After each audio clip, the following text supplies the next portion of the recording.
အစီအစဉ်အရ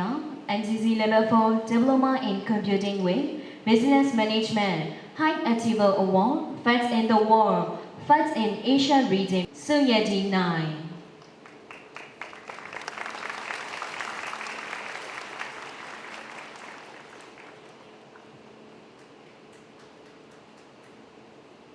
ဒီမှာလေးနာမည်လေးမိတ်ဆက်ပေးပါဦး ညီမနာမည်ကတော့ဆွေရိန်နိုင်ပါ ဒီမှာလေးနေတော့เนาะဒီ NCC High Achiever Award First in the World နဲ့ First in the Asia Region Award ကိုရရှိတဲ့အတွက်ဘယ်လိုခံစားရလဲပြောပြပေး ဟုတ်ကဲ့ဒီဆုနှစ်ခုလုံးရတဲ့အတွက်အရန်ကိုပျော်ပါတယ်ပေါ့နော်အတိုင်းမသိကိုပြောရှင်ပါတယ် ဒီမှာလေးနေတယ်ပေါ့ဒီ Strategy First မှာတက်ရောက်ခဲ့တဲ့ကာလ6မှာဒီចောင်းသားအမှတ်တရလေးပါများရှိမယ်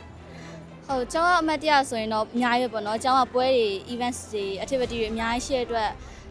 အရန်ကိုအမတ်တရားဖြစ်ပါတယ်အဲ့ဒီကမှပြောရမယ်ဆိုရင်တော့ဟိုတစ်ခေါက်ကပြုလုပ်ခဲ့တဲ့ business plan competition နဲ့ AI hackathon ပေါ့နော်အဲ့ဒါမှအတွေ့အကြုံတွေအများကြီးရတယ်ဆုတွေလည်းရခဲ့တဲ့အတွက်အမတ်တရားတွေကတော့မေးလို့မရပါဘူး ဟုတ်ကဲ့ပါဒီမှာလေးနေတဲ့ဒီ Strategy First မှာပေါ့เนาะပညာရေးရာဒီအကြံပြုချက်စကားလေးဗာများပြောချင်တယ်အမှတ်တရစကားပေါ့